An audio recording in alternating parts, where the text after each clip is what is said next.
Hi, I'm Jim Brule. I'm a Magid, which means I'm a Jewish spiritual storyteller.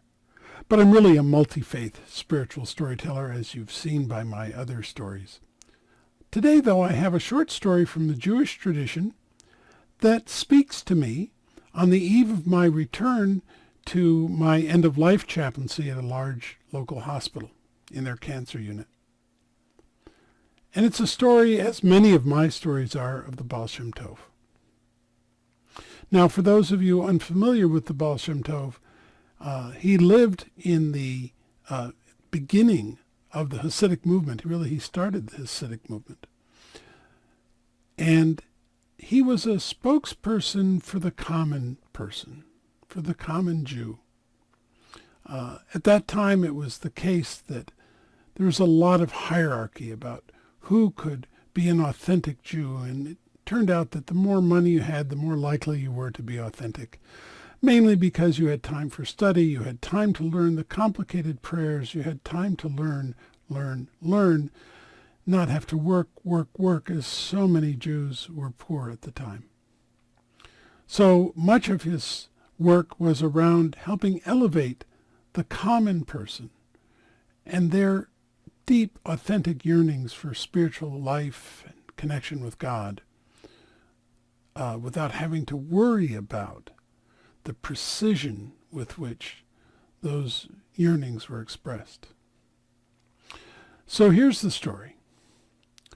The Baal Shem Tov, as he was wont to do, was traveling with his disciples throughout the region, throughout Eastern Europe, and they grew close to a larger town that had a fairly substantial synagogue in it.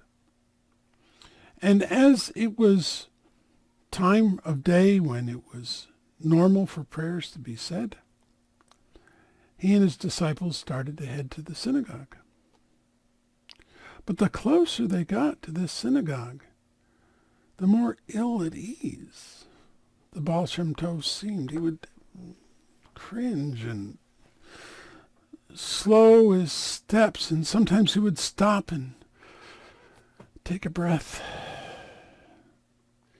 And finally, as they grew quite close to the front door, the Baal Shem Tov looked to his disciples and he said, "We can't go in here."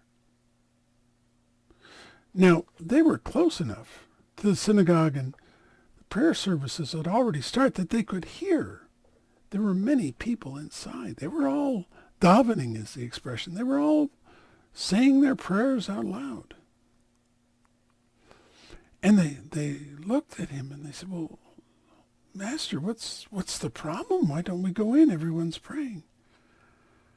And he said, "That's the problem.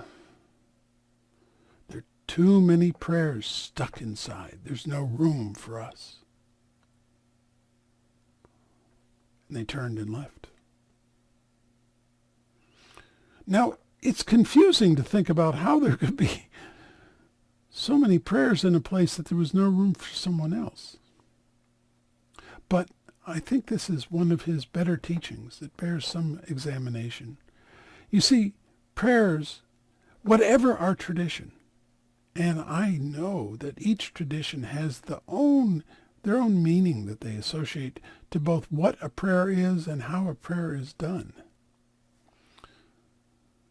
But in this tradition at that time, prayers are something that you said out loud. Sometimes you whispered them, and they were supposed to go up to heaven. They were your way of communicating with God, of sending your thanksgiving or your requests or your complaints or your love, whatever it was. It was to go from you to the Holy One. But in this case, the prayers were stuck inside. Well, what could that mean? To me, it means that people weren't praying as a way of being in communication, of yearning for the Holy One. But they were worried about themselves, and they were all self-absorbed, and it was all about ego, not about communing with God.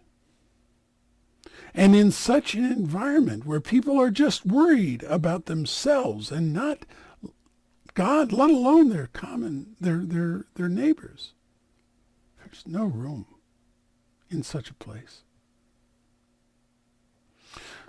So friends, I ask you, what does prayer mean for you?